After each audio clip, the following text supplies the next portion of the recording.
के ना होने से वासना नहीं मिट जाती।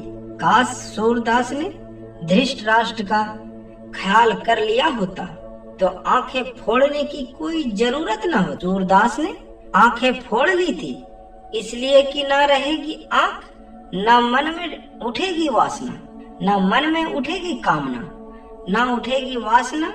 पर आंखों से कामना नहीं उठती, कामना उठती है मन से। आंखें फोड़ भी डाली जाए तो भी वासना का कोई अंत नहीं है। पिता के जीवन काल में उसके 100 पुत्र क्यों मारे गए, इससे बड़ा विडंबना क्या होगी। महाभारत में धृतराष्ट्र के 100 पुत्र मारे गए थे। क्या यह उनके पूर्व जन्म के किसी कर्म का दंड था? धृतराष्ट्र अंधे थे, लेकिन जब उन्हें यह पता चला कि गंधारी को 100 संतानों को जन्म देने का आशीष है तो अंधेपन का दुख मिट गया था। धृतराष्ट्र के 100 पुत्र और एक पुत्री हुए। कुरुक्षेत्र में उनके 100 पुत्र मारे गए थे। एक पिता के लिए इससे बड़ी विडंबना क्या होगी। उसे 100 पुत्र का शोक मनाना पड़े। भगवान श्री कृष्ण ने गीता का जो संदेश दिया था उसे अर्जुन के अतिरिक्त संजय और धृतराष्ट्र ने भी सुना था। उसमें भगवान ने कहा था कि सब कुछ पूर्व निर्धारित है, सबको उनके पूर्व के कर्मों का दंड भोगना होगा। धृतराष्ट्र के वह बात स्मरण थी। दुर्योधन और दुशासन मुख्य रूप से पांडवों और द्रौपदी के दोषी थे। उनके मारे जाने को तो धृतराष्ट्र कर्म दंडों से जोड़ रहे थे, पर शेष पुत्रों की तो कोई भूमिका ही न थी। वे क्यों मारे गए, यह प्रश्न धृतराष्ट्र को कोचो उठता रहा। महाभारत युद्ध समाप्त होने पर धृतराष्ट्र ने कृष्ण से पूछा, मैं अंधा पैदा हुआ, मेरे 100 पुत्र मारे गए। भगवान, मैंने ऐसा कौन सा पाप किया है जिसका यह दंड मिल रहा है? आपने अर्जुन से कहा था कि जो हो रहा है वह कर्मों का दंड है। मेरे अंधे होने और 100 पुत्रों के मारे जाने के पीछे का क्या कारण है? कृपया यह मुझे बताइए। अपने पुत्रों को खोने की पीड़ा से उबरने में यह काम आएगा। श्री कृष्ण ने कहा, महाराज धृतराष्ट्र, आपने उचित ही सुना था, कर्मों का दंड भोगना ही पड़ता है, उससे किसी को छूट नहीं है। राजा और समर्थवान लोगों को कर्म का दंड विशेष रूप से भोगना पड़ता है। ईश्वर उन्हें समर्थवान बनाते हैं तो उनसे ज्यादा जिम्मेदार होने की आशा रखते हैं। कुछ पाने के लिए कुछ तो देना ही पड़ेगा न महाराज। आप इस जन्म में भी राजा हैं, पूर्व जन्म में भी राजा थे, पर आपने कई पाप कर्म किए। धृतराष्ट्र अधीर हो गए। वह बोले, केसर, मैंने इस जन्म में जो किया वह मेरे सामने है। एक राजा और एक बड़े परिवार का मुखिया होने के नाते मुझे वही उचित लगा। पूर्व जन्म का रहस्य जानने को उत्सुक हूँ। कृपया वह रहस्य खोलें कि ऐसा कौन सा पाप था कि मैं अंधा भी हुआ, 100 पुत्र भी गवाए। भगवान श्री कृष्ण ने धृतराष्ट्र को पूर्व जन्म की याद दिलानी शुरू की।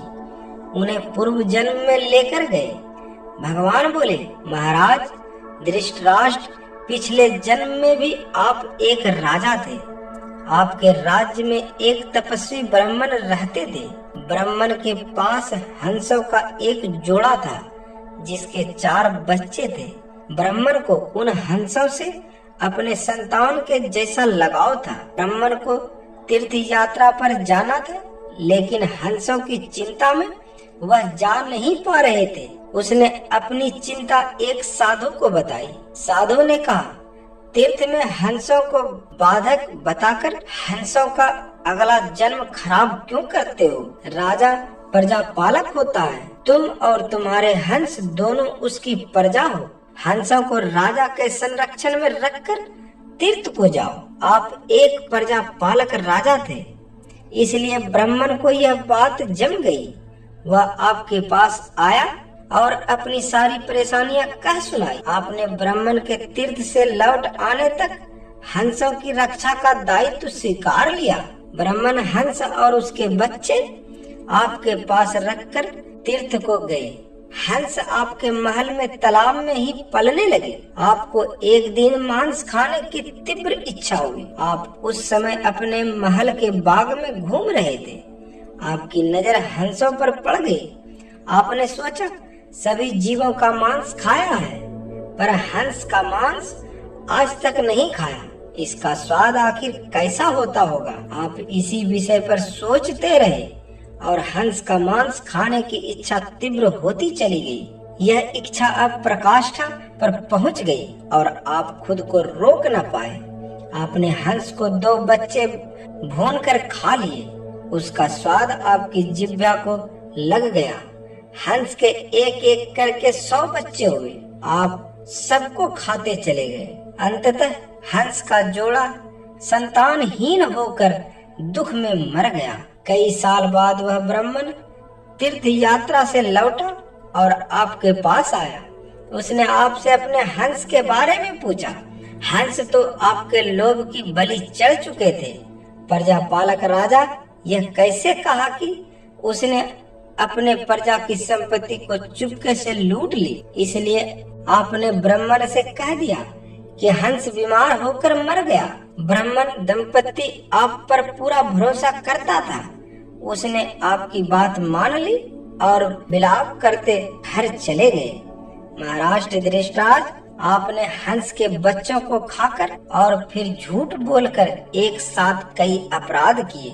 वह सुनिए, आपने तीर्थ यात्रा पर गए उस व्यक्ति के साथ विश्वासघात किया जिसने आप पर अंधविश्वास किया था। आपने प्रजा की धरोहर में डाका डालकर राजधर्म भी नहीं निभाया।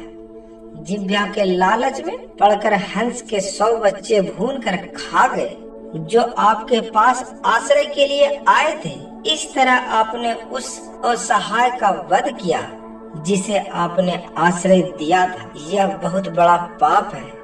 हे राजन, इन घोर पाप कर्मों का आपको दंड मिला है। जैसे आपने जिह्वा के लालच में हंस के 100 बच्चे मारे, वैसे ही आपके 100 पुत्र हुए लालच में पड़कर मारे गए। उन सब की जिह्वा भी आवश्यकता से अधिक उदंड थी। जिसने आप पर आंख मूंद कर भरोसा किया, उस तीर्थ यात्री से आपने झूठ बोला और राजधर्म का पालन नहीं किया। कोई आंख मूंद कर विश्वास करे तो उसका विश्वास कभी नहीं तोड़ना चाहिए। इसी विश्वासघात के कारण आप अंधे और राजकाज में विफल व्यक्ति हो गए। श्री कृष्ण ने कहा, सबसे बड़ा छल होता है विश्वासघात। आप उसी पाप का फल भोग रहे हैं। जय श्री कृष्ण, जय श्री कृष्ण। हरे कृष्ण हरे हरे। आज जो भी इस वीडियो को लाइक करके चैनल को सब्सक्राइब करे, उसके हर सपने पूरे हो और आप कमेंट बॉक्स में हर हर महादेव जरूर लिखें।